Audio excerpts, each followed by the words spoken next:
পূর্ব কলকাতায় জলাভূমি বুঝিয়ে অবৈধ নির্মাণ নিয়ে এবার কলকাতা হাইকোর্টের কড়া নির্দেশ। বিস্তারিত জানবো আমাদের প্রতিনিধি সৌভিক মজুমদার রয়েছেন আমাদের সঙ্গে। সৌভিক,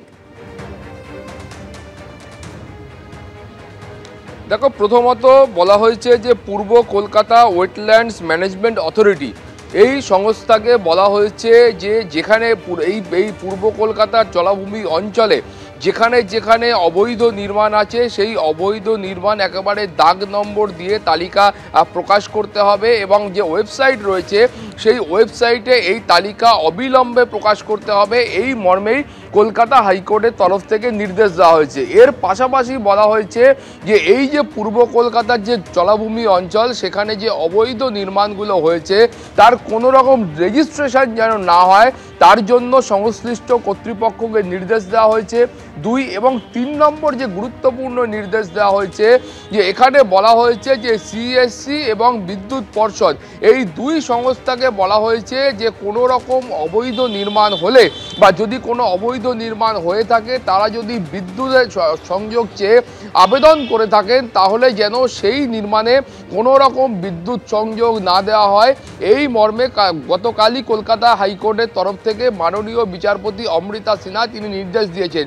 তুমি জানো যে ইতিমধ্যে সরকারের তরফ থেকে এবং যে কলকাতা হাইকোর্টের কাছে যে রিপোর্ট পেশ করা হয়েছে সেই রিপোর্টে কিন্তু স্পষ্টত লেখা হয়েছে যে কোথায় কোথায় এই ধরনের অবৈধ নির্মাণ হয়েছে। ফলে সেই রিপোর্ট দেখার পরে মাননীয় বিচারপতি অমৃতা সিনহার পর্যবেক্ষণ হচ্ছে যে এই পূর্ব কলকাতার জলাভূমি অঞ্চলে ব্যাপক হারে এই অবৈধ নির্মাণ হয়েছে এবং সেই নির্মাণের সংখ্যাটা এতটাই যে সেটা সামলাতে কার্যত হিমশিম খেতে হচ্ছে পুরো কর্তৃপক্ষকে।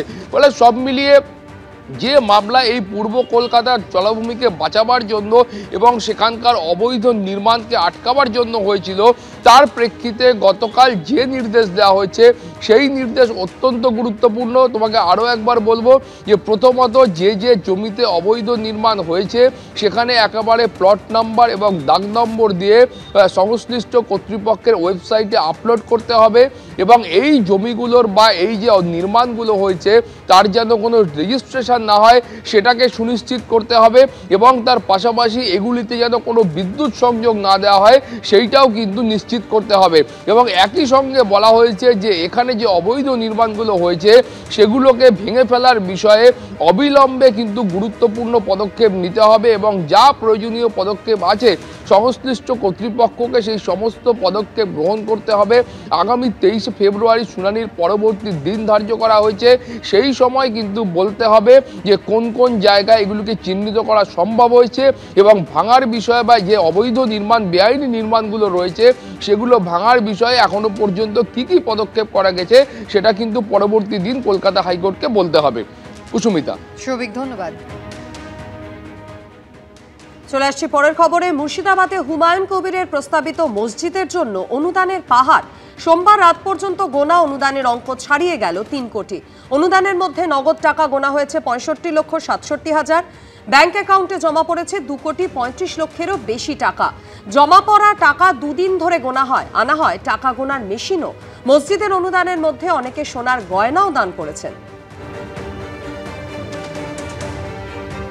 মুর্শিদাবাদে হুমায়ুন কবিরের প্রস্তাবিত মসজিদের জন্য অনুদানের পাহাড়। সোমবার রাত পর্যন্ত গোনা অনুদানের অঙ্ক ছাড়িয়ে গিয়েছে 3 কোটি। অনুদানের মধ্যে নগদ টাকা গোনা হয়েছে 65,67,000। ব্যাংক অ্যাকাউন্টে জমা পড়েছে 2,35,00,000-এরও বেশি। জমা পড়া টাকা 2 দিন ধরে গোনা হয়, আনা হয়েছে টাকা গোনার মেশিনও। মসজিদের অনুদানের মধ্যে অনেকেই সোনার গয়নাও দান করেছেন।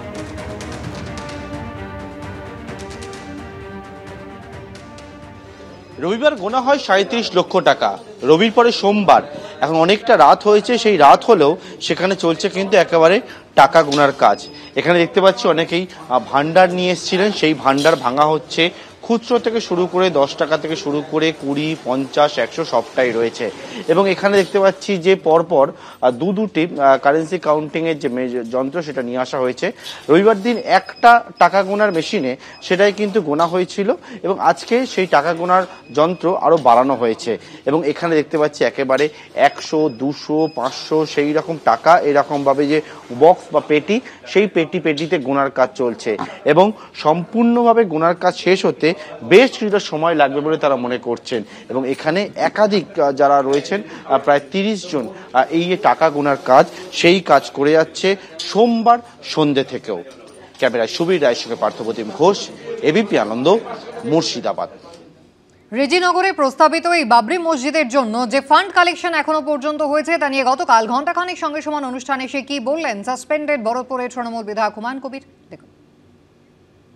হুমায়ুন, একটা কথা বলুন, গত সপ্তাহে এই অনুষ্ঠানে যখন বসেছিলেন তখন ভেবেছিলেন যে এই মসজিদের আবেগে এত মানুষ, কেউ ওই ইট ভাটার ইট মাথায় করে, কেউ টাকার বস্তা নিয়ে কাতারে কাতারে শিলান্যাসে হাজির হয়ে যাবেন এবং যে টাকা গুনতে গিয়ে, আমি জানি না সংখ্যাটা আপনি বলতে পারবেন এখন কত বেড়েছে, 48 ঘন্টায় 2.5 কোটি গুনে উঠতে পারবেন আপনার লোকজনেরা? এখনো পর্যন্ত কত গুনতে পারলেন? আপনার প্রশ্নের উত্তরে আমি জানাই যে আমি এতটা প্রত্যাশা করিনি। আমি যখন 2024 সালের 12ই ডিসেম্বর কলকাতায় এই বাবরি মসজিদের ভিত্তি স্থাপন করব, 6ই ডিসেম্বর 2025, তখন আমার এটুকুই ইচ্ছা ছিল। মানে নিজে কি ইতিহাসে নাম তুলতে এই উদ্যোগটা নিলেন?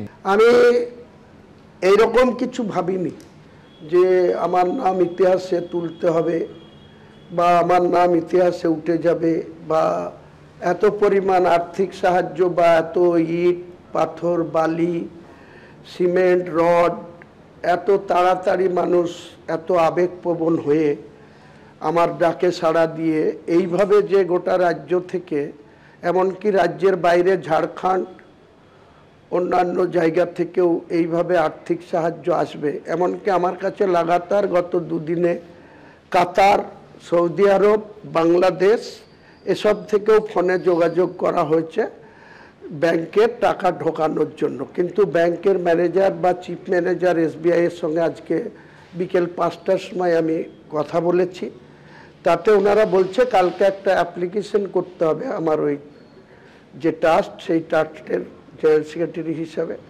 আমাকে, যেখানে আদার কান্ট্রি থেকে এই ব্যাংকে টাকা আসতে পারে, ওদের কিউ একটা সিস্টেম আছে সেটাকে অ্যাক্টিভেট করে দেওয়ার জন্য। এবিপি আনন্দ, এগিয়ে থাকে, এগিয়ে রাখে।